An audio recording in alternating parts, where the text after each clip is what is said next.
Hey, Curtis, Hey Oz. what movie do you have for us this week? Oh, this week we've got Mad Max Fury Road meets Kingpin with some Mosquito Coast, Sister Act, and Ghostbusters 2 is Vigo. This week we're watching Witness.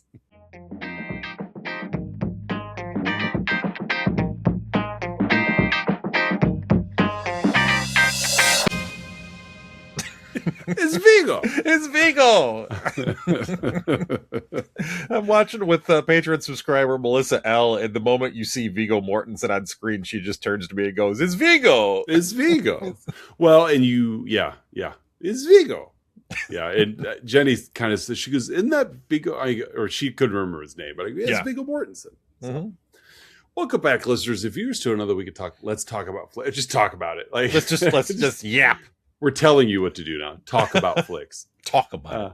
I'm one of your hosts, Haas. I'm the other host, Curtis. And we are here for week 3 of Gosh Barn It, Movies with Barns.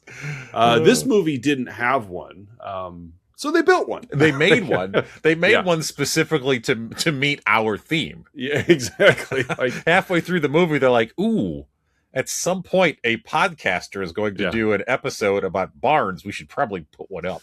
And how are we going to get our way into there? It's like hashtagging, like, and like SEO of websites.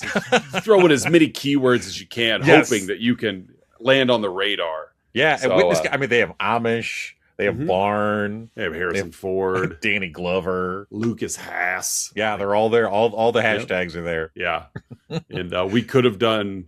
I don't know. We could have done this during the same month we did Lethal Ladies, like, for just that one scene with Kelly McGillis. Such a weird scene, but we'll get into that. Yeah, we'll get to that later. It was a little weird, but yeah.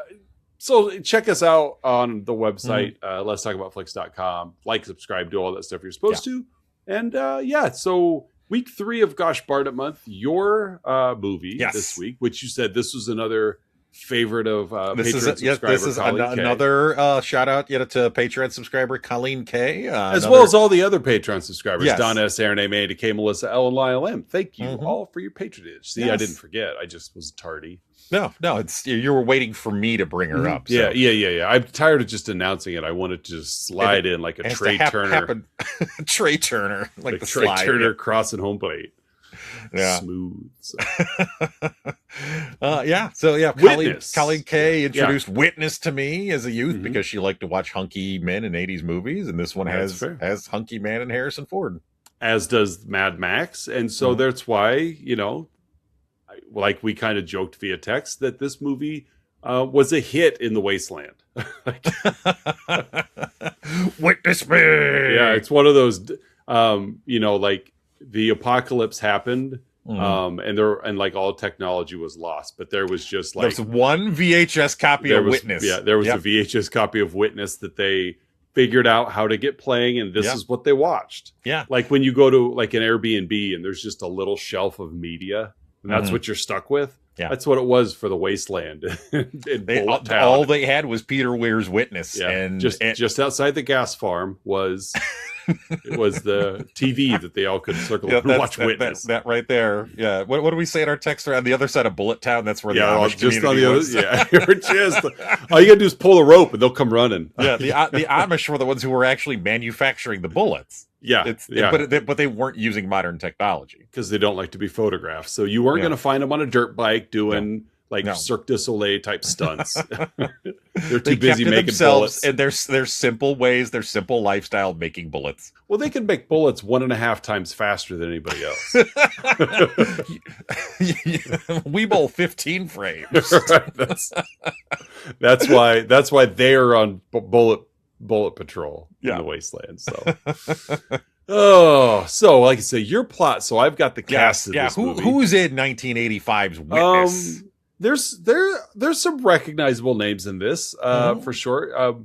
Starring Harrison Ford in one of his only 80s movies that was not like fantasy adventure, I would say that was like late 70s, early 80s Harrison Ford. And then he kind of, I won't say matured, but he just, got to a point where I won't say he was ever typecast. Like, you're in pretty good shape if you're typecast as Han Solo or Indiana Jones. Like, you're doing okay. Mm-hmm. I think so. But still kind of like I would like to, I guess a comp would be like this is the beginning of his like Daniel Radcliffe non-Harry Potter era. Sure. Of I need to go do something completely different than what you guys think I do. Well, I mean, again, Mosquito Coast was in my movie Marriage. Exactly. He and Peter Weir did back-to-back movies in the mid-'80s. Mm-hmm. Yeah, and because I read the trivia that he got along with Peter so well on set that he's like, I'll do your next one. Just keep going. Just bring me a Helen Mirren and we're good. Yeah, and that's rough too. When it's like, hey, I made friends with this guy. Now I'm going to get paid like $1 million to go work. Mm-hmm. Again, not a bad gig if you can get it. Not at all. So Harrison Ford plays Detective Captain John Book. Little known fact that Pizza Hut's Book It program actually also spun out of this movie too. I didn't put it in my 3-2-1s, but I was disappointed that at no point did they say book him. I was book right him. There. Right. Book him, John. Throw the book at him. That's right. True. Yeah. And they just pick Harrison Ford up and just toss him. Right. But I agree. I think this was the inspiration for the Book It program. It was. A lot of young readers were inspired by this movie. Is if you don't read, then we will send you to Eastern Pennsylvania to be Amish. It's one or the other. Right. Pizza Hut had pull in the 80s. They did. Kelly McGillis plays love interest Rachel Lapp, widower and mother of one, who is this is pre-Top Gun Kelly McGillis. It is. Yeah. Yeah. Pretty lady, just naturally pretty woman. Yes. Yeah. Yeah. We've got Joseph Summer as Chief Paul Schaefer, not the Paul Schaefer. Lukas Haas as Rachel's son Samuel Lapp. You got blink and you miss it. Well, no, I guess he's in her all the time. Grandpa Eli, played by Juan Rubez, Eli Lapp of the Lapp family. Yes, the famous Lapps. Mm-hmm. Right. There was a track event named after, it used to be Run Around. They used to call it Run Around. Run Around. Hey, everybody, we're going to go take a run around. But now they call them Taking Laps. Taking Laps. Because of what happens when you ring the bell. Mm-hmm. You pull the cord and go take a lap. Mm-hmm. Danny Glover's in this movie. He is. Danny Glover is in this movie. Yeah, it's pre Lethal Weapon. I think this was 85. Lethal Weapon was 87. Yeah, so pre-Danny Glover, or no, this is before Danny Glover. it was before the era of Danny Glover. It was the idea of Danny Glover was in this movie. It's instead of before Christ, it's before Danny Glover. It's before BDG. Yeah, BDG. But Danny Glover plays Lieutenant James McPhee. We'll let you explain what role he plays. Mm-hmm. We also get Brent Jennings as Sergeant Elton Carter. Also get into who he plays. He gets done dirty. Yeah. Patti LuPone is in this in a very small role. I was hoping for. I forgot how small her role was in this. Yeah, movie. it's like I wanted more Patti LuPone. Yeah, a scene is pretty much a scene. A fun scene, but a scene. Mm-hmm. And let's see, who else did we forget here? Vigo. He's Vigo. Yeah, Vigo. Alexander Gudanov as Daniel Huckleitner. Yeah, I almost put Die Hard in the movie Marriage, but that would have worked. Would have been too long. Yeah, Daniel Huckleitner. He also was in The Money Pit with Shelley Long and Tom Hanks. He was her cellist ex or something like. Not jealous ex. Played the cellist ex. Yeah. The term hockaloogie also came from this movie too. It came from this too. Yeah, but Daniel is the next in waiting. He's the Amish bachelor is what it is. And he pounces quick. Mm-hmm. Well, it's open season. Strike while the iron's hot. On Rachel Lapp. And Viggo Mortensen in his first role. And he's in here. You see him a couple times. He's got a speaking part. So and there's others. It's not a real big guy. It's one of those where there's a lot of extras, but there's not a lot of role players in here. So I didn't consciously see him in the movie, but Richard Chavez plays kind of a background police officer. He was Pancho in Predator. Oh, with the grenade launcher. Yeah. You got time to duck? I didn't catch him either. I see his name here, but yeah, I didn't catch him there either. So, but yeah, we got Cops and Amish is basically what this movie is. That was the working title. Yeah. Cops and Amish. Cops and apostrophe Amish. Yeah. Amish in the hood. Right?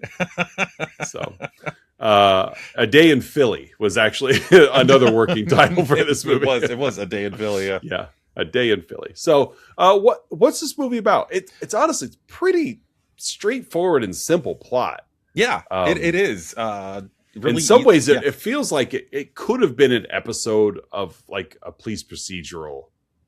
Like, but they're like, you know what? But we got Harrison Ford. Let's stretch this out to just about 2 hours. Yeah. But at the same time, it's Peter Weir. Like we were talking, very safe. You know, you're going to get a good movie. Yeah. It doesn't feel overly fluffy. No, this movie, it's almost 2 hours long, but it doesn't feel that long. No, it's well directed and well paced, and like you mentioned, well edited. Yeah, so we open on an Amish funeral in Pennsylvania, 1984. Jacob Lapp has died. He took one too many runarounds. That's true. Yeah, which. When you say Runaround, which makes me think of Blues Traveler, who was also in Kingpin. Who did the song for Kingpin, yeah.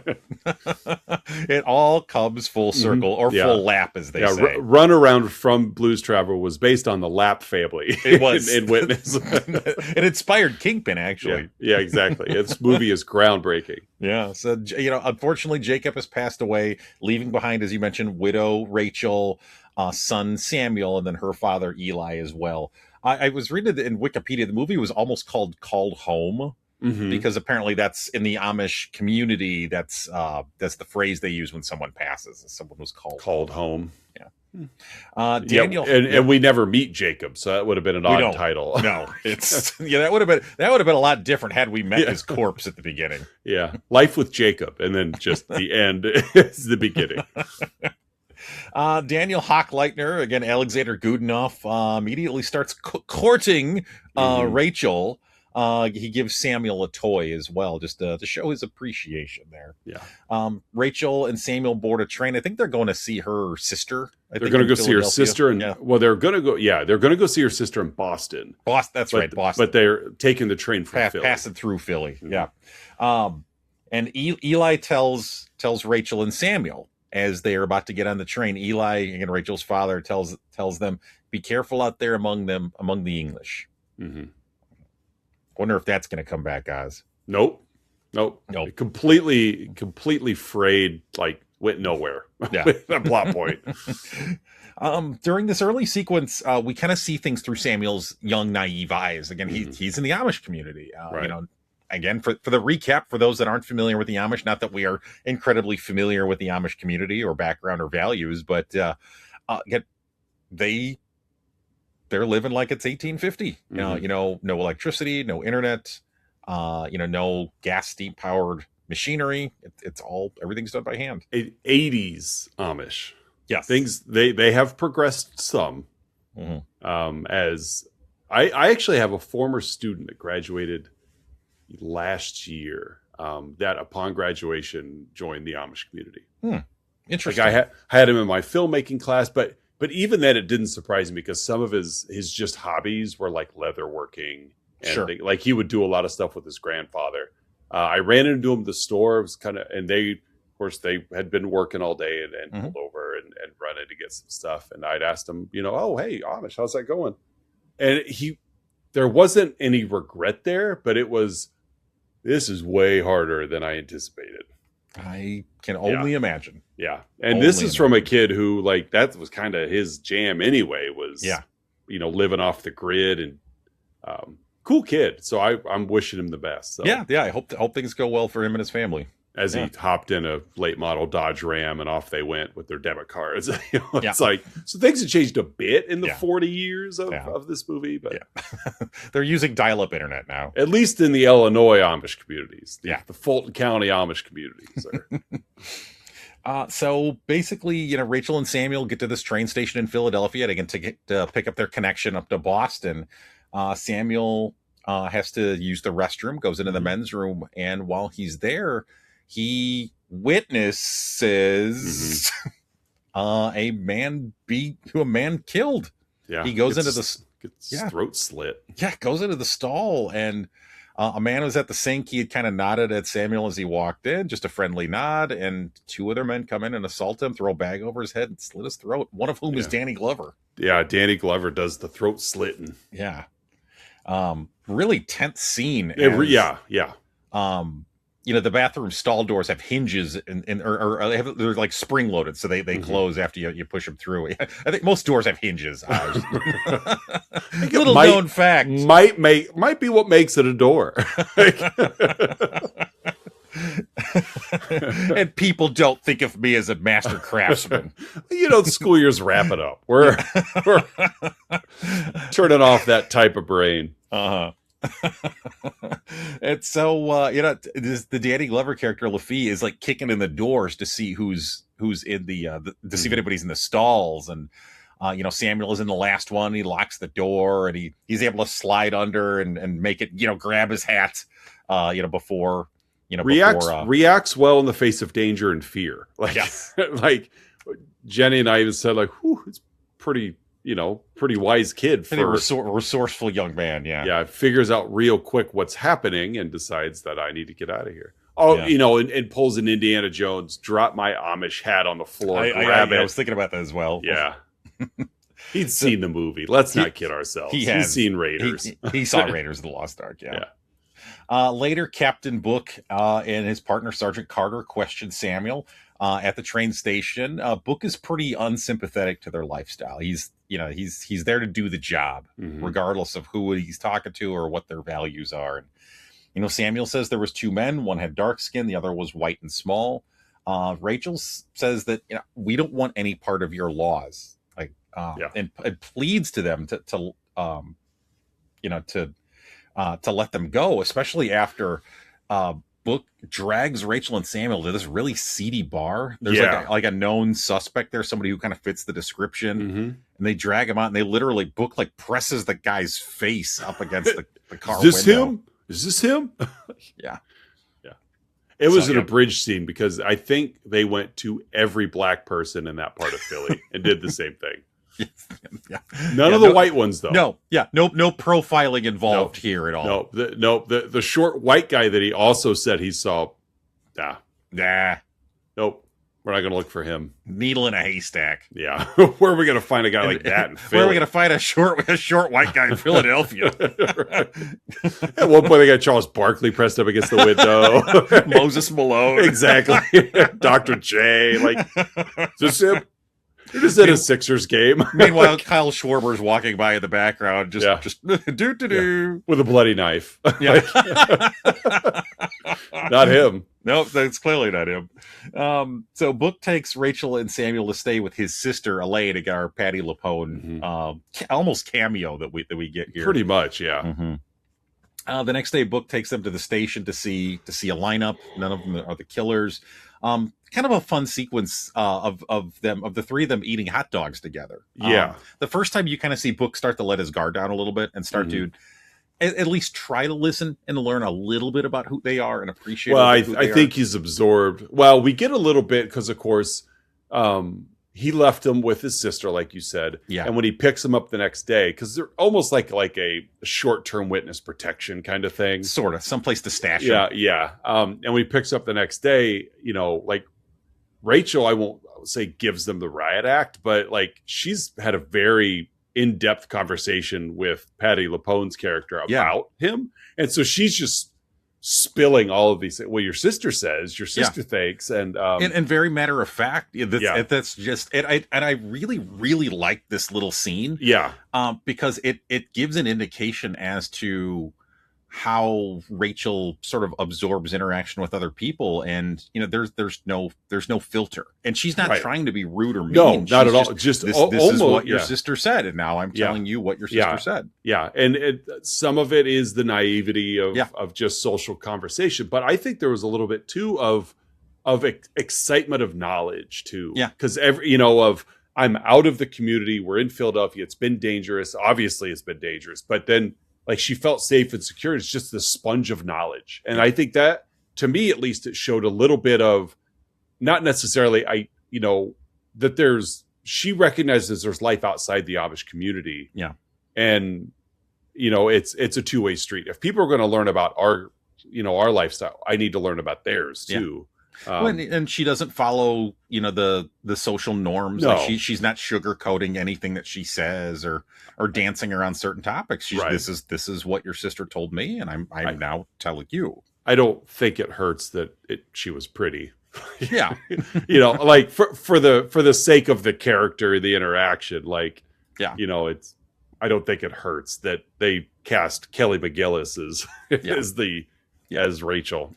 They did sneak a little exposition in here as well about Book's character. Rachel says that Elaine told her that she doesn't like that her brother, the Book character, doesn't want to marry because of the responsibility. He's all about the job. So they snuck a little bit in there to confirm that he's single and that his work is his life. Yeah, basically. So we later see Samuel wandering through the police station, and he comes across like a display case of awards that local officers have won, and he sees one of the two killers, and it is a police officer, and it's a picture of the McPhee character of Danny Glover. Mm-hmm. And Book is very he's got that cop sense about him. So like he sees Samuel looking at something, and he notices that Samuel's disposition changes, and he immediately goes over and kneels down next to him. He knows something's up, and Samuel just points at the picture. And he just instantly absorbs that weight too, of like, oh, this just got really complicated. Yes. At no point, like, denied that Samuel saw what he saw. He believed him. Because I think that would be, for a lot of police officers, and and it's for every profession, really. You never want to think it's one of your own. Yeah. But he quickly accepted that you saw it. And you took a deep swallow and this is what we're doing. This is where we're going. Yeah. And immediately knows the gravity of the situation and as well as how much danger they're all in now. Yeah. Yeah. So that night Book goes to Chief Paul Schaefer's place. They're finishing up band practice down at right on the set of Letterman. Late Show. I could have included the Late Show with David Letterman in the movie Marriage there. By the way, Letterman was on Colbert the other night too. I saw several clips of that. That was fun as they just launched stuff off the. Yeah, that was a fun. They used the CBS eye as the target on the. That was good. Yeah, so Book goes to Chief Schaefer's place, says it's McPhee. Mm-hmm. It's this decorated officer. It's almost kind of like the scene in Sin City. Yeah, with Benicio del Toro's character. Like, that's a hero cop. Yeah, like, this isn't any ordinary cop. That's a hero cop you're accusing. Right. That McPhee was identified and that he did some more digging into him, and that McPhee has been involved in some pretty high stakes drug busts in which the evidence later went missing. Yeah. So he was probably selling it back to the people in the streets. Schaefer tells him, like, we got to keep this quiet. Mm-hmm. Like, this is just you and me. Where's Rachel and Samuel at? As they're at my sister's. Right. So that night, you're assuming hour or two later. Yeah. McPhee attacks Book in his parking garage. Yes. They exchange gunfire. McPhee drives off, but Book, in the heat of the moment, didn't realize it, but he looks down and he took a slug to his side. Mm-hmm. In and out. Yeah. Book, and he picks up Rachel and Samuel, calls his partner Carter, and tells him, you got to hide the files on where they live. And so, and Book now knows Schaefer's involved, because how else would McPhee have? Only one he told. Yeah. So things escalate very quickly here. For as good as a murderer as we just saw McPhee, and apparently as good as a dirty cop as we've seen McPhee, based on all of this previous, dirty cop shenanigans, didn't do a very good dirty cop job right here. He could have, and obviously for the sake of the script, he didn't, but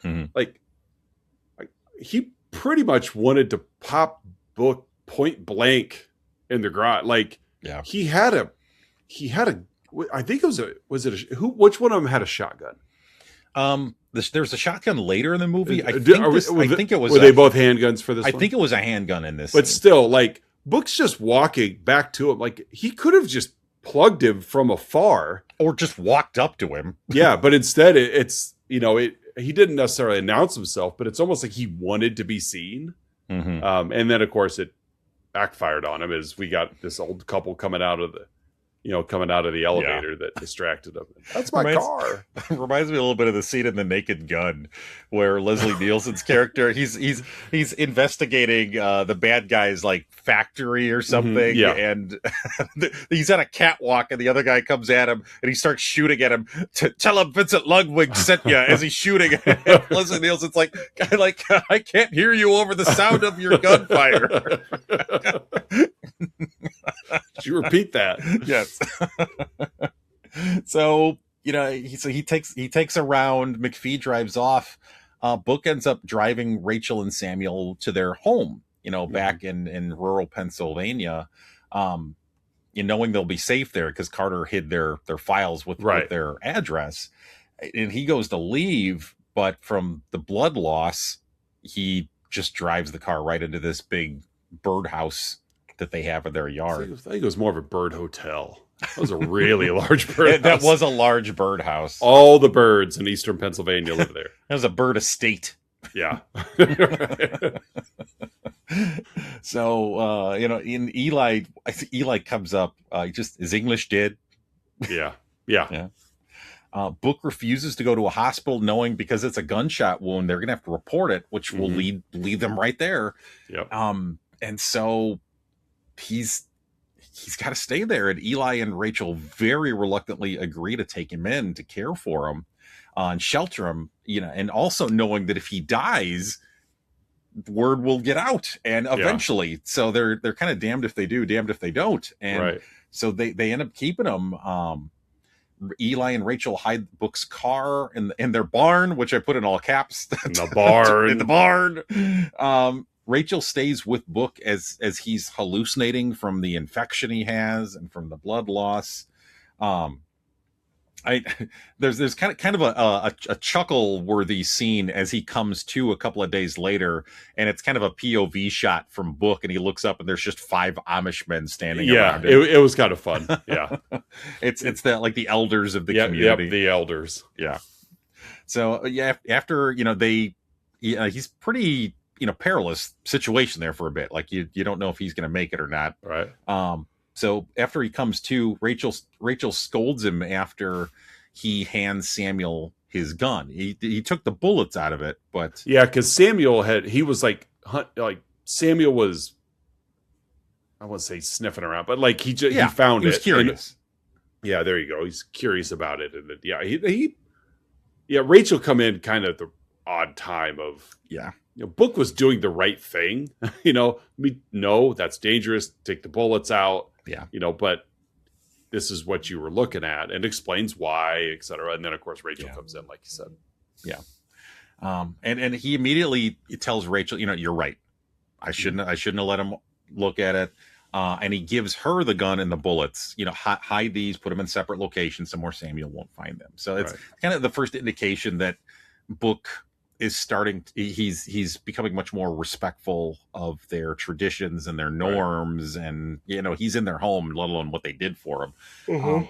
So Eli talks with Samuel about what the gun represents, and Samuel says he would only kill a bad man because he's seen what they're capable of, and Eli tells him otherwise. Again, a scene that's probably not really essential to the plot, but really does get into the characters, more so there. Rachel and Book share a moment joking about buttons and zippers because they have to basically disguise Book. Yeah. She suggests that he wears her husband's clothing to blend in.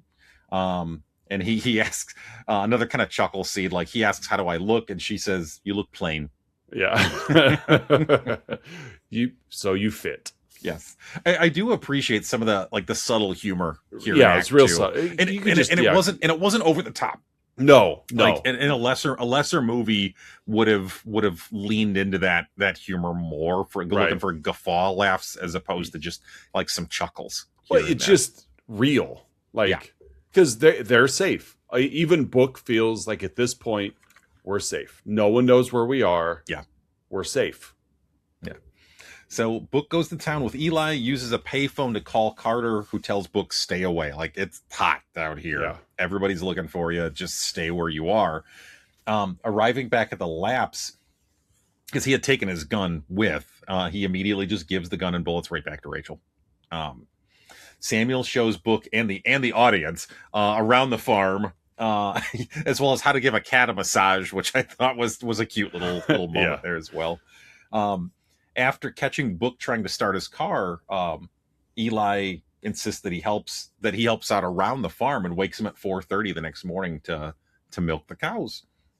Another kind of chuckle-worthy scene here. A fun little interaction between Eli and Book. Have you ever had your hands on a teat before? And Book responds, "Not one this big," which got a laugh out of Eli, like, because Eli's a pretty stoic character, right? But he also recognizes you're not one of us, like, But again, just a little authentic moment between the two of them as they're connecting, right? I did like that, After Daniel tries to court Rachel some more, she brings Book a lemonade. Sees that Book is handy as a carpenter. He's trying to he was using Eli let him use his tools. He's trying to fix the birdhouse, trying to undo his wrongs. Yeah, exactly. Later that night, as he's working on the car, he like the battery is drained and like the radio pops on for a moment, and What a Wonderful World by Sam Cooke is playing, and he starts singing to Rachel as they dance in the barn. Of course, leading to Eli walking in and scolds Rachel, and she confronts him. I have not sinned, and he disagrees. Yeah, having Book around is starting to shake things a little bit there. So ruffle some feathers. Exactly. We cut to Schaefer shaking down a very nervous Carter. That, again, another really tense scene. Some of the camera angles and things they chose in this scene here, because Carter says he says we know Book is with the Amish, and says Book is breaking the rules. As Schaefer turns to Carter and says, "Just as you're breaking them now," and we cut away like, ooh, things aren't going to turn out too well for Sergeant Carter here. No. Yeah. We cut to Daniel with brother Vigo, prepping Book at the local barn raising. Yep. Again, a scene that this movie is known for. Yeah. Again, it's lampooned in Kingpin. Yes. It says Woody Harrelson's character leaves his post when the lunch bell rings and the whole frame falls over. Oh God, I love Kingpin so much. It's such a fun movie. It is arguably the best Amish movie ever made. Arguably, it's top two. Right, top two. So they're prepping this barn raising, and Daniel implies that once you're healed up, then you can go. You can. Yeah. There's a very sincere scene as the entire local Amish community literally comes together. People from across the county, you would imagine, to raise this barn. There's a few moments during the sequence of Book and Rachel, looking at each other. Yeah. Daniel just stares down Book at lunch. Yeah. He does. Yeah. He knows what's up. Pass those baked beans. Yeah. He's like, you're top billing in this film. Poor Alexander Goodenough. He died very young. Oh, he did? I think he died in the mid-90s. I want to say he was only in his like mid to late 40s or something like that. I think it was cancer. I'd have to check, but yeah. Yeah, just talented guy. He's a trained ballet dancer. Yes. Yeah. Let's see what he died. Yeah, died at 45. He drank alcohol to excess, affected his health as he got older. His friends became concerned after an uncharacteristic lack of calls. Nurse who'd heard blah blah blah. Complications from hepatitis secondary to chronic alcoholism. No, yeah, sad ending. Yeah, very sad ending to that man's tale. Well, it's probably stems from this movie. Probably goes back. Probably to the scene. that alcoholism comes back to I never got Kelly McGillis. Yeah. So Rachel has to put up with some of the ladies there gossiping about her in book while she's quilting as well. So like it's his presence in the community is spreading. Rachel introduces Book to the grateful young couple who they built the barn for, and Book just kind of, there's just a moment where like, he's sort of just silently admiring the work ethic, the community, the commitment, that they all put into this. And, the act 2 is really through his eyes, through Book's eyes. Oh, for sure. Kind of an all for one for all. Yeah. Which is not what his world is. Yeah. Where it's very cutthroat. It's very capitalistic, for better and for worse. It's, what's mine is mine, what's yours is yours. And to see a community come together to build a barn for a fellow community member without compensation, and it's just, it was humbling for him to see that. Yeah. I'd say the only real, not compensation, but just, it was clear cut for the beginning. We have one day to raise this barn. Yeah. Almost like that. That's what everyone has allotted of. We will drop all of our stuff on the same day to come do this, but we got to get it done in a day because we've got our own lives to tend to. Yeah. And they raise that barn. They do. That night is the scene that you sort of alluded to earlier, where we see Rachel giving herself a sponge bath as Book silently watches her from a doorway, and she notices him and turns to see him, and we see Kelly McGillis, and she doesn't turn him away. No, but they do nothing. Yeah, that we see anyway. Like it's just more. She just turns around and like, this is what you've been looking at through the mirror. Here you go, and then turns back around. And I mean, it's at least I got the vibe that and I'm glad if anything did happen, I'm glad it didn't show it. Yeah, and nothing happened here, but right. Again, they were gazing at each other earlier. Exactly. Yes. So it's the feelings are escalating. Right. Between it's the definitely reciprocated that these two have interest, and it's mild Romeo and Juliet-esque in a way of like, oh, I'm English and you're not. Yeah. It's very reminiscent of, I think, the third date that Patreon subscriber Melissa L and I had. Is that when you were sponge bathing? Yeah, she walked. That's exactly where I was going to go. She walked in on me sponge bathing myself, and with your white bonnet on. With my white bonnet, I was topless. Yeah, I still had my bonnet on, and I didn't turn her away from the doorway. No, she's. If I remember correctly, wasn't she just like licking her lips off? She actually had a napkin tucked into her collar, and she was just. She went like the wolves in the old like Tex Avery cartoons. That's how I remember it. Yeah, well, that's how you explained it to me. I mean, sometimes memories can alter over time, but I mean, just her heart. I mean, you could see her heart just beating out of her chest, literally in a heart shape. Yes, yep. Her eyes, like her pupils, turned to heart shapes, and they did bugged out of her head. So but it was still very respectful and demure. Very classy. Real classy. It was true romantic gesture. Yeah, it was classy nudity. It was. It's a classy sponge bath. Real classy. By candlelight.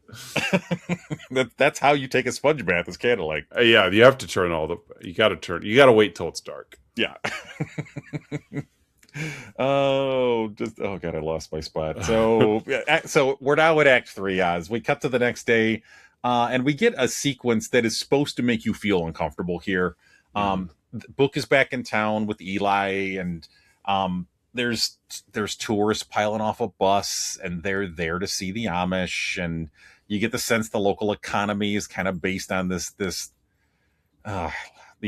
awful tourists who come here to see the Amish and poke fun at them, and Book threatens to strangle one who gets a little too close to him. He then goes to the payphone, calls the station, and finds out that Carter. He was checking in with Carter. Carter was quote unquote killed in the line of duty last night. Yeah. So yes, things are definitely heating up here. Book then calls Schaefer at home during a family party. He's literally got like a cooking apron on it, like a kiss the cook kind of thing. Yeah. And Book threatens to kill Schaefer. Like he's Yeah. at his own home, like his wife's on the other side of the wall, and his kids Schaefer, are out in the backyard. And Schaefer even acknowledges, he's like, call me at home where I can't trace it. Smart. Mhm. Like, Yeah. because again, he's a good cop. Like, Yeah, he is. I mean, he really is. He's a smart cop. He's bright. He's well read. He started the Book It program. Yeah, I mean, his name is Book. That's how. It's not even his real name. He's just well read. That was his nickname on the force. Was Book. Book, because he is very scholarly. Yeah, it's very academic. It fit. He just leaned into it. Very erudite. Yeah.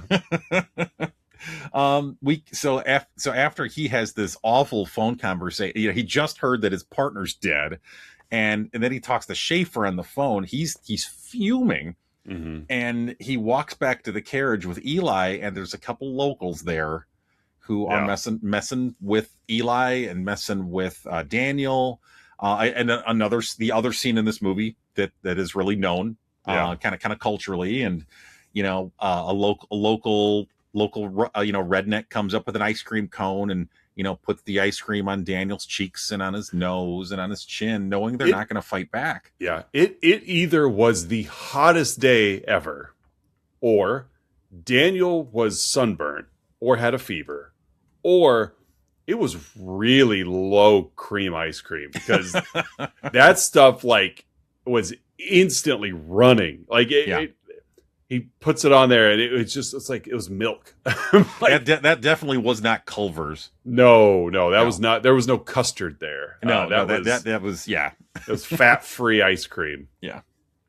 Book ends up beating the tar out of him, out of this guy, leaves him bloodied, really pretty graphically bloody too, really, like the way they did the effects. Yeah, and they didn't it was almost surprisingly bloody, because yes, he kind of took him to task. But it wasn't 5 rounds of a fight scene. It just took care of it, and then they cut to the guy, and he's just pummeled, just face full of blood. His face exploded, I think, is what happened there. It's like round 11 of Rocky. Cut me, Mick. I thought that was a weird line for this movie in this moment, but yeah. But of course, it draws a crowd, because somebody in the Amish community threw some punches here and beat up a guy, and of course, it gets the attention of the local authorities, which is going to get back to Schaefer. Yeah. Back at home, Samuel is playing with a toy that Book got him while he was out, while Rachel watches Eli and Book put the birdhouse back up. After Eli goes back inside, it's dusk at this point, and she removes her bonnet, places it on the table, goes to Book outside, and they share a very passionate kiss. I said to Jenny when we watched this scene, I always wondered where the band Smash Mouth got their name from. It's from this movie. I think it's from Witness. This scene, it's from Witness. There's so many cultural moments, some cultural aphorisms that came out of this movie. Yeah, I'm pretty sure their teeth were united. I mean, that was that was the headbutt of a kiss. It was. I mean, it was very passionate. But it was it was a very forceful kiss. Mm-hmm. Yeah, but she took her bonnet off. I did do some reading and found out that an Amish wife wears a white bonnet to symbolize she's married. Mm-hmm. And even though her, Jacob had passed, she still wore the white bonnet as a widow. Yeah. So that's the symbolism behind removing her bonnet, because she's like, I'm going to be a free woman for a minute, and I'm going to go make him an all-star. Somebody. Yeah, he might as well be walking on the sun after this kiss. Stupid. I love this next moment. Ominous music plays as Schaefer's car kind of emerges over this hill. The lights turn off, and it just slowly backs. I love that shot so much. Yeah. Schaefer, McPhee, and Sergeant Fergie, who was the white guy from earlier, the Kyle Schwarber from earlier. Exactly. Yeah, Schwarber. Yeah, approach the Lapp farm with shotguns. They bust in. They take Rachel and Eli hostage, but not before Eli is able to alert Book, who is in the barn with Samuel. Book. Yeah. It's Foghorn Leghorn, Eli Lapp here. I say. As I put in my notes, Book barks at Samuel to run to Daniel's farm, to the Hochleitner farm, across the field. As McPhee and Fergie circle the barn. Book lures Sergeant Fergie. I don't know if it's Fergie or Fergie or whatever. It's Fergie. Fergalicious. That's where Stacey Ferguson was like, you know what? I need a name for the Black Eyed Peas. Yeah. Fergie. And it was weird, though, because Sergeant Fergie even said when he first saw him, Fergie Ferg, gonna love you long time. He tells him, I'm 2008. You're so 2000 and late. It was really cool. I mean, that's why this movie won the Academy Award for Best Screenplay. It was so far ahead of its time, but it was really good. It beat out Back to the Future for Best Screenplay. This movie inspired both Smash Mouth and the Black Eyed Peas. Yeah, it did. He's like, I'm Fergalicious. Well, Book lures Fergalicious into a silo and releases all the feed corn onto him. All of it. Which suffocates and kills Fergalicious. Yeah. And that's a legit way to die, because we had somebody, not in our immediate community, but like,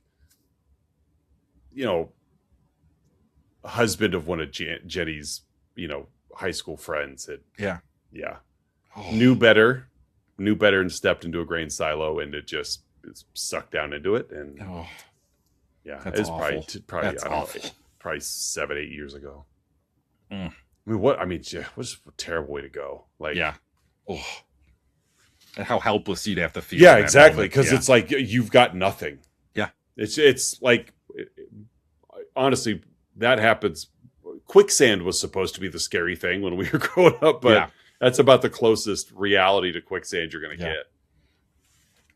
So back inside the house, Samuel went back. He didn't run to Daniel's. He went back to the house. He ran most of the way and then ran back because he's like filthy.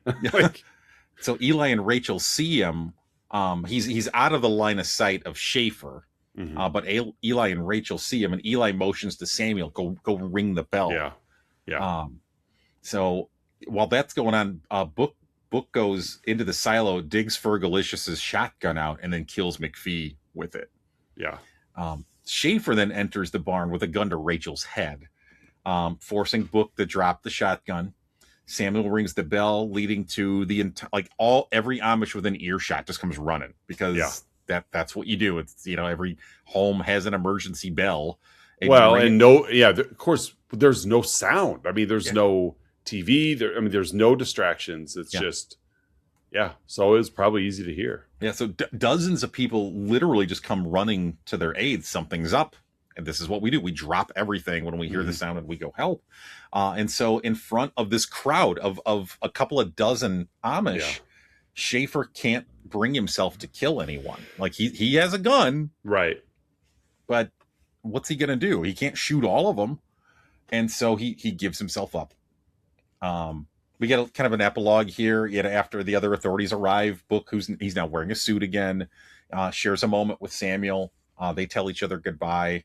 Book and Rachel share a silent, loving, and teary kind of look at each other before Book walks to his car.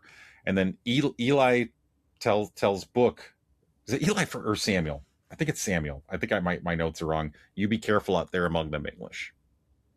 Yeah, I think it was Samuel. Coming full circle to the moment at the beginning. No, it was Eli. Was it Eli? Yeah. Okay. Yeah, because Samuel didn't say a whole lot. And I'm kind of tracking on Wikipedia, and it says Eli. Eli wishes Book well by saying that. But again, just giving the fact that Eli has now accepted Book, as a member of the community. You've proven yourself. Yes. Google gobble. So a great full circle moment there. Yeah. Book drives away with the birdhouse in view in the shot, exchanges a wave with Daniel, who's walking towards the lap farm as credits roll, and that, folks, is Daniel's like, I don't care. Sloppy thirds, whatever. Sloppy thirds. That was also the working title. Sloppy thirds. Yeah, that was the shooting, the on-site shooting title. You know, the fake titles that they make. Yeah, sloppy thirds. Sloppy thirds. Daniel's like, I don't care. I'm scavenger. I'll clean up. His Vigo. That, folks, is 1985's Witness. At this point in the show, Oz and I each give our own unique rating to the film we've been yapping about. Oz, how would you rate Witness? I'm going to give it 84 Amish beards. 84 Amish beards. I like it. Yeah. What are you giving it? I'm going to go 6 bullets in a flour jar. Okay. Yeah, that's where she put the bullets. Like he literally, after she dug them out for him, he had to like blow the flour off. Off them. So, folks, every week, Oz and I scour the interwebs, searching for unprofessional reviews that tickle our funny bones, and we hope they tickle yours as well in this week's edition of Outside Insight. Oz, what is your Outside Insight? I just have one. And it's off Letterboxd by Chase R. Cardiff. Posted a couple years ago. Okay. Why did they make this direction the movie is going after the first 30 minutes are so cool? I'm watching the final shootout, just pulling my hair out thinking, why the heck couldn't they have just been the whole movie? They don't make them like this anymore, and that's a good thing. Half star. Yeah. Mm-mm. Yeah. I love the beginning, and then they didn't do that. Like, I want more scenes of an Amish boy in a bathroom stall. I want 2 hours of a little Amish boy just watching men in a bathroom. That's all I want. That's it. While mom just sits out waiting for the connecting. Like, that's all I want. I just want Lukas Haas peeking on Danny Glover in the bathroom. That's it. 2 hours of that. 2 hours. I could see it if it was like more Patty Lupone. Yeah. That there might be something there, but just 2 hours of Lukas Haas in a bathroom. Essentially what he's saying is I wanted more Philly and less Pennsylvania Dutch. So that's his half-star review. Okay. What do you got? I've got 2 that I'm going to share, both as always from the Internet Movie Database. The first one is a 4 out of 10 left on December 26, 2020. So on my birthday. Ooh, nice. 6 years ago from Pangapingu? Sure, why not? With the subject line, outdated. Oh. Watching this, I was bored out of my mind, and the only thing that kept me going was the young Lukas Haas's cute face. That's it. That's the only thing that kept me going. That's it. Just when I was about ready to turn it off, there he is, and his slightly larger than necessary ears, and just Lukas Haas's cute face. Oh. The other one is a 3 out of 10, left in November of 2008 by T. Falcone. Ooh. With the subject line, I'm sorry, this won 2 Oscars? I'm sorry. I'm sorry. This movie was not that good at all. The music was nominated for an Oscar. What the heck was that? Then you have the story, which was weak and a little all over the place, and it won for adapted. The music was horrid. I know I already said something, but it was really bad. Well, that's all I really have on that. Your average movie guy, Trevor. I love the Seacrest out. I have to indicate to everyone that I am now done. That's all I have on that. I am now done writing this review. These are my final words. The word period and then the period. I would tell students all the time when I was teaching like junior high English, 6th grade English, stop putting the end on your paper. Yes. When I run out of words to read, I know I'm at the end. I know you're done. You don't have to cube. Oh, this is the end. Oh, okay. Yeah. I would have kept going, even though there was nothing else to read. I am aware that I am done. You can't leave me hanging like that. What kind of cliffhanger is this? But yeah, I would like stop. But yeah, so announcing your departure, huh? That's all I got to say, everyone. That's it. I am now officially done writing this review. Yeah. Period. Yeah. Whew.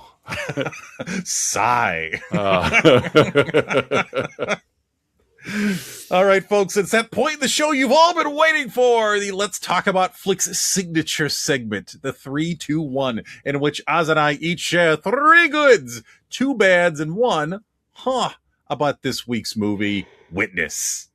Witness me! Witness me. Oz, what are your 3 goods? My first one, I really liked the Philly cop stuff. Like, it was a very tense opening scene, and which honestly was no different amount of tension than you saw really in any cop movie in the 80s. Yeah. But by introducing a couple of Amish characters that are extremely fish out of water. Yes. That for some reason, even if it was intended or unintended, it landed differently because you're like, this isn't just like, I'm in the wrong part of town. These people do not belong here. Like, this is so far out of the necessary. Yeah. So I really like just that urgency and that weight of that opening stuff. Well said. 2, I thought McGillis and Ford had really good chemistry. Yeah. Kelly McGillis would have been one of my goods. Yeah. I think that the chemistry between those two was really sound. I think it's important to remember that even though this was, like you said, 85, and Harrison Ford has been in several things, I wouldn't go as far yet that he's fully proven that he could be a dramatic actor. Sure. Between Han Solo and Indiana Jones, he's been very busy, Yeah. but he's really just played like 2 characters that aren't too terribly far off of one another in some ways. And so bringing him in here, and actually letting him play in a dramatic playground, really, I mean, this was the only movie in his filmography he's ever been nominated for an Oscar for. Yeah. And so I really like the chemistry between those two, because outside of the Smash Mouth scene, they were like lovers from afar. Like, they knew they couldn't do it.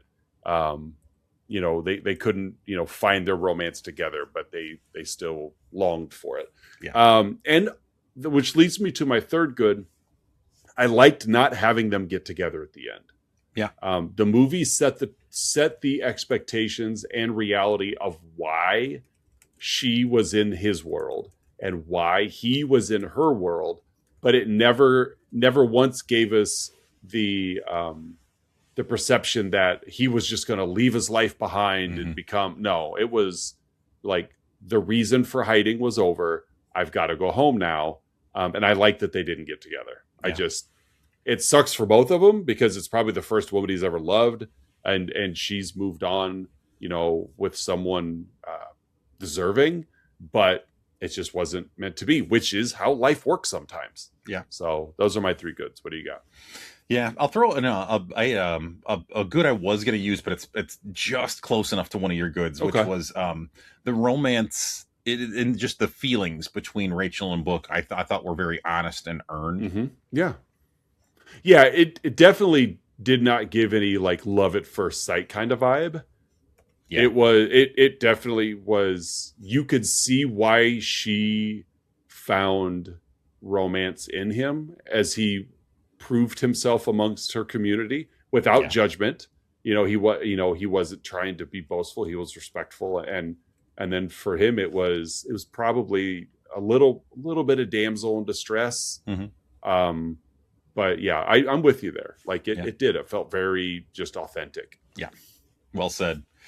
So my actual 3 goods are the movie. Again, I mentioned it earlier. It's almost 2 hours long. It doesn't feel like that. And for a movie that does have a few action sequences, but it's for the most part a drama. Yeah. I find dramas typically to feel long. This movie did not. I agree. It's it won best was it adapted screenplay. It won best editing, and this movie it just clipped along at a good pace. There was no wasted motion. Even some of the the scenes that didn't, like the hot dog eating scene, the milking scene, like they didn't add to the plot, but they still it still built the characters in a way that was, again, very, very genuine. And I just, even the long takes, like the barn scene, like you were still with it. Like, nothing in the movie took me out of any of the scenes that right. We saw there. So yeah, kudos in those. My second good is, And I kind of mentioned this a little bit earlier as well, but I love how in Act 1, it's, we have the fish out of water with Samuel and Rachel, especially Samuel, as he's walking through the train station, as he's walking through the police station, you're when they're on the train, you're seeing through his eyes. And then when we get to Act 2, it flips and it's now Book who's the fish out of water, and you're seeing things through his eyes and how he's experiencing the lifestyle after he recovers. Saw a couple things through his eyes. we did see a couple of things through his eyes. Yes. Hey, now you're an all-star. That's right. Fergalicious. Yeah, the look on his face was kind of like a deer in the headlights. My third good. And oh god, how is this for symmetry? My third good, I'm just gonna go with it, is Eli's laughing at Book's teat joke. Yeah, that was fun. Yeah, and coming right after what you just said. So again, just a genuine moment between two characters who were very skeptical of each other. And yeah, it was good to see Eli let his guard down with Book. I think it shows too that even though like Eli and his people work hard to stay to themselves and not live within the laws of the English or however they want to phrase it, they're also not stupid.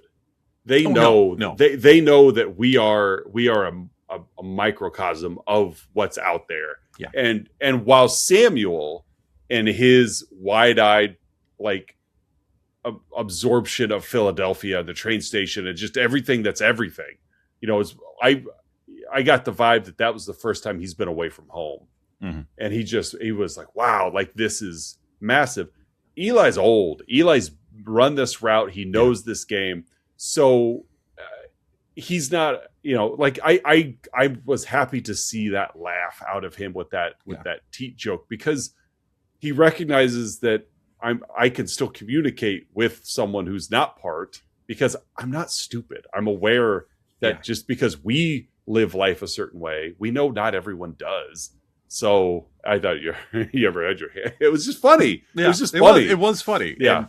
And again, it also it gave you a little more insight into Eli, that he's not just this elder, this stoic archetype of the Amish community. Yeah. He can understand and enjoy being around someone that he may not have much in common with, even if it's just over a joke about a cow. Yeah. Because honestly, like you said even before, and I agree with it. It was his laugh that made that scene funny. It was, yeah. That's what made it feel real. Had he stayed stoic and kind of scolded him for that comment, like it wasn't necessary. I that laugh and testament to the screenwriters and Peter Weir and all involved to let that be what it was, because it really was charming.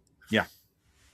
Yeah. So those are my three goods. Oz, what are your two bads? Good goods. Oh, good thank goods. you. Yeah. Good goods. So, my first bad is Danny Glover being a cop was super predictable. Yeah. I don't know if it's because I watched it in 2026, and not 1985 where it was pre Lethal Weapon. Sure. But as soon as Danny Glover did the murder, I even said to Jenny, I bet he's a cop. Like it's just cop, yeah. Yeah. I had no reason to guess it other than what Danny Glover ended up of just, with the Lethal Weapon franchise. So if it was like, I bet he's a dirty cop. And he was. My second, I'm gonna go hand in hand with what are your outside insights of. I thought the score was pretty bad for a lot of this movie. It felt very not every scene with the score, but there were parts of it where it just seemed very cheap. Okay. Now I understand it's early 80s filmmaking, so you probably got a little more synthesizer action than you need, but not quite like Michael Mann Manhunter synthesizer, Yeah. So there were parts of it where I can't name any specific scenes because, like I said, I finished this about 2:00 in the morning. But there were some where I was just like, man, this music is bad. Like, again, there were enough bad score moments that I don't remember the good score moments. That's fair. Like I don't think sometimes you recognize a score. Sometimes it's just subtle and it's there. But there were enough pieces here where I was like, oh, that's just really cheesy. This feels like like a sci-fi film, not movie, but like Sci-Fi Network kind of skimping. So, and again, to be honest, I was searching for bads because this movie's pretty good. I had a hard time with bads too. Yeah. Again, not that this movie isn't it's not an all-timer top 10 IMDb list kind of thing, but it's a really good movie, and then very solid. That's Peter Weir makes good, solid movies. Mm-hmm. Yeah, that's what he does. Yeah, you're not going to be bored. You're going to get good performances. He's a good director. There's kind of a ceiling on things, but you're gonna, if you want to see a good movie, watch Peter Weir. You're starting with a very high floor to begin with. Yes, there you go.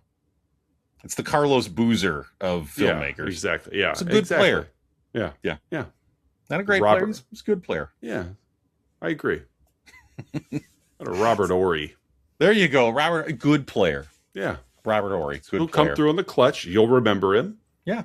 But he's never your favorite player. He's never the best player. No, you're not going to wear a Robert Horry jersey. No. When you can wear the Elijah jersey. Exactly. Mm-hmm. So. It's a good comp. As far as my bads, I'll also go with the Danny Glover moment. After he takes the shotgun blast to the chest, he kind of falls back against the wall inside the barn, and his gun is pointed up, and he lets out a dying shotgun blast. Yeah. Up, just straight up into the air. A little silly. Again, it's very Commando-esque. I think Commando was also 85. Yeah. So maybe the props master had just gotten done watching Commando. It's like, it'd be cool. Let's give you a Carl Weathers moment. Yeah. So that's my first bad. It's just the dying gun into the air blast.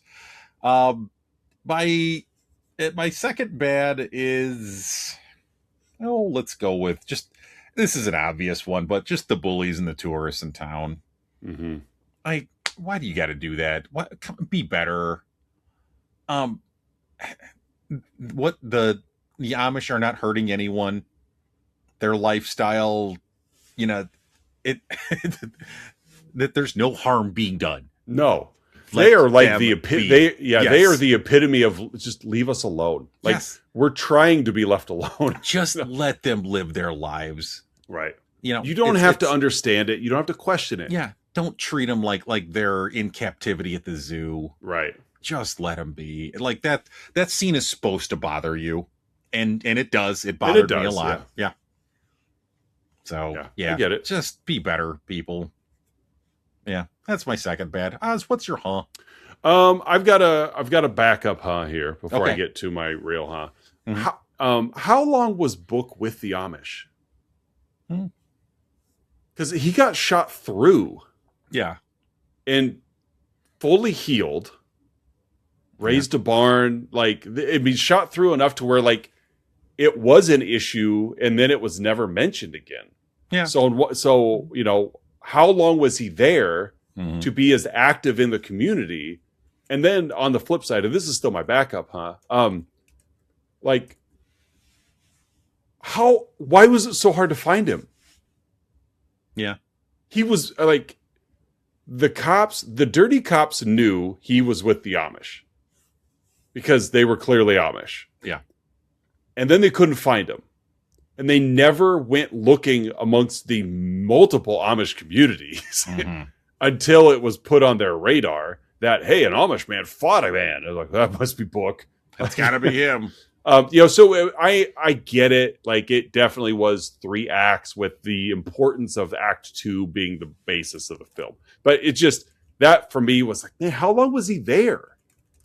Because they weren't, like, there was never any, because so much of Act 2 was through Book's eyes. There was no cut back to Philly. Yeah. Where they're looking for him. And it's so... I just have the mental image of them just like walking down the street, like picking up garbage can lids, or like, looking in the mail slot. Like, he's not in here. Looking at Joanne Fabrics, like, Buck. But so that was my backup pause. How long was he there? Because it gave the vibe he was there for quite a long time for him to heal up from his wounds, and then they couldn't find him. So, but that's my backup. My real is. how long did this all happen after Jacob Lapp died? Yeah. Jacob dies. Daniel's on the prowl like immediately. They go to Philly. I don't know how long after he died that they went to Philly to go to Boston. This all happens in Philly. Before you know it, she's taking her bonnet off and sponge bathing herself to spectators. And to spectators, charging admission. Well, they're, it's, so that was I even asked Jenny that. I go, I wonder how long after her husband died that she was ready to at least connect with book. I don't know. Those are my hunts. Again, none of them, neither one of them are really funny, but they're just more curious. No, it is curious, yeah. Because I don't know the expectations of the Amish community either. Maybe you do just move on. Because again, Daniel wasn't wasting any time. And nobody seemed off-put by Daniel's pursuit. Because it wasn't like full court press or anything. But he made it very clear that, you're single now and I'm interested. And no one was, you just get the vibe. It's like, well, you need a man. Like, I don't know. Yeah. Just curious. What's your Yeah, I got a couple quick backups I'll share here as well. One is that how you really give a cat massage? Yep. Lukas Haas seemed to have it down. He knows. He was a solar baby.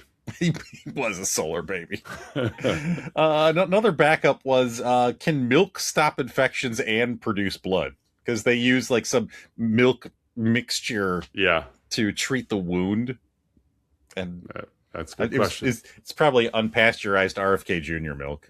Probably. Get some unpasteurized milk in there. We don't have a cow, but we got a bull. we got a bull. Maybe that's what they treated it with. It sealed the wound like a putty. There you go. Yeah, I bet it was. That's exactly what it was. Like caulking. Yeah.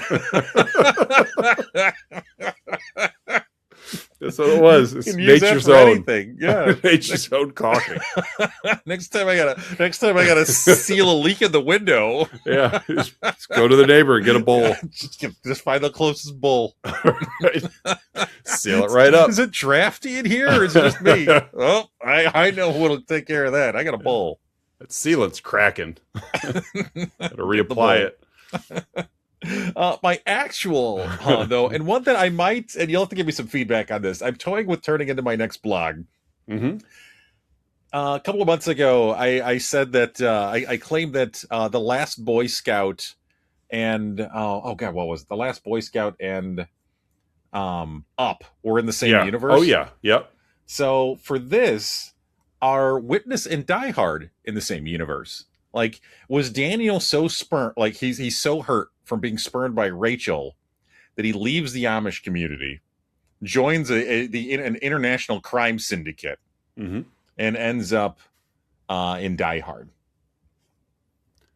Yes, it picks up his brother along the way. Yes, reconnects with his estranged brother. Yeah, it shows now he's at Nakatomi Plaza. Gives an understanding of why he's so anti-police. Yeah. Because, again, Book moved in on his woman. I believe so. Maybe. I like it. There is a possibility. There's at least a 60% chance. I do. I like it. 60% of the chance. Was it 60% of the time? It works every time. Every time. Yeah, I think you're onto something. So yeah, I might follow up on that. I like it. Well, that, folks, is 1985's Witness. Again, Colleen, Patreon subscriber Colleen K. Another quick shout out for you for introducing another movie, 80s movie with a hunky man in it, and because you enjoy those movies and you enjoyed sharing your 80s hunky men with me, and I am. Which is why you like hunky men. That's specifically 80s hunky men. Yeah, it's why you aspire to be a hunky man in your 80s. Have you seen Patreon subscriber Melissa L's hunky 80s man shirt? Yes. Yeah, I thought so, but yeah, it's just, I've seen it. It's got a lot of 80s hunks on it. I think pretty much all men in the 80s were hunks. Yeah. Yes, Dr. Stephen Brule, they were. They're all hunks. I have broat. I have many broat. They all look like Rick Rude. They all look like Rick Rude. Ravishing Rick Rude. Complete with anchor tattoo on bicep. Yep. All right, Oz, we got one more movie as we finish up Gosh Barnett. I know, it's Gosh Barnett, just one more. I know. What a great theme. Yeah, it has been fun. It really has. We're going to fast forward 8 years to a movie that feels, because of its concept, much further into the future than 8 years. To think there's only 8 years between Witness and this movie is like, that's it? Like, yeah. It feels like this movie should be much more current than it is. But we are going to wrap up Gosh Barnett month with 1993's Son-in-Law, featuring Pauly Shore, Lane Smith, and Carla Gugino. Yes. Carla G in the house. Yeah. This I watched it for the first time in probably 20 years last night, and it's not awful, I'll say. It's not awful. I mean, it's not good. No, but it's not the train wreck that you would expect a movie like this to be. Right. And I credit the supporting cast for that. Yes. Yes, I could not agree with you more. I think, and I don't know the director from anything. Guy said Buddy Holly story, Can't Buy Me Love, and blah blah blah. It doesn't matter. Bring It On sequels. Yeah, I think he did a good job of keeping Pauly Shore in his lane and letting him Pauly Shore his way around. But then, like, everybody reined him in. Carla Gugino, Lane Smith. There's just the mom from Ferris Bueller. Yeah, the mom from Ferris Bueller, Tiffany Amber Thiessen, like Brendan Fraser's got a cameo. Yeah, it's a fun cameo. It is. And so it's I think there's been enough like Pauly Shore at this point in 93 that I think he's nailed his character. And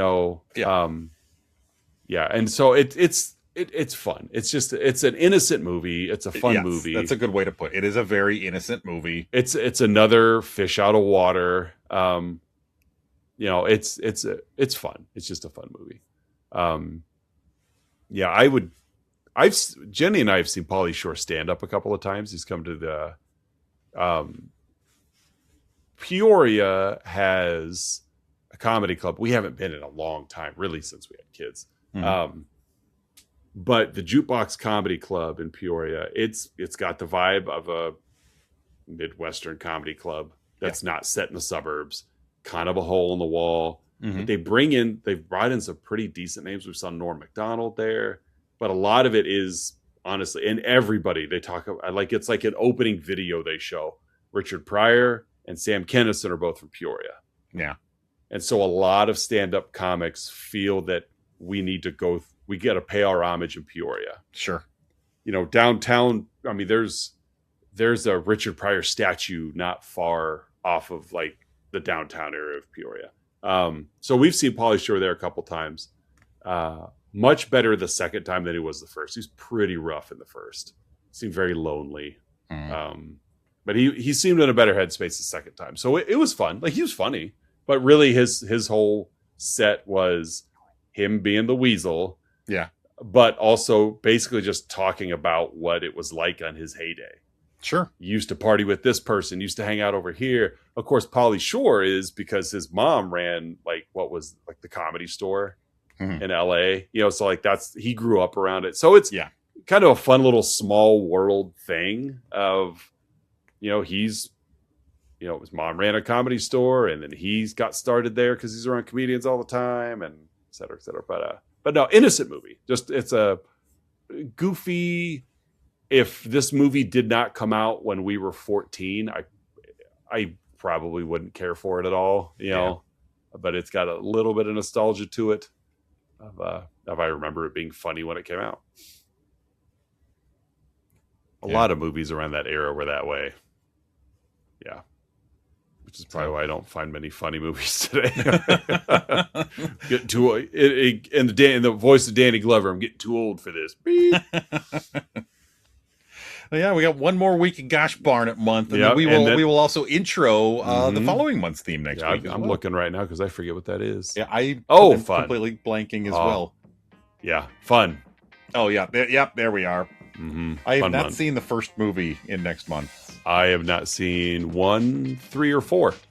I think that's also true. Yeah. I think I've seen parts of 3, but yeah, we'll get there. We'll get there. Yeah. We're not. I'm there yet. excited for 2 though. One of my top 5 favorites. Oh, yes, classic. Love that movie. So, I actually made a reference to that movie in an email to my staff next year. Yeah, Yeah, yeah, because we've been dealing with anyway, I'll get to it off air because we don't give away who it is. Social media wise, you guys can find us Facebook and Instagram. Just check out the website, letstalkaboutflix.com, and you get everything satisfied there. Hopefully, we will get back into more blogging once the school year wraps up. I got to get that back into rhythm. But for another episode of Let's Talk About Flicks, I'm Oz. I'm Curtis. And we'll see you guys next week with Son-in-Law.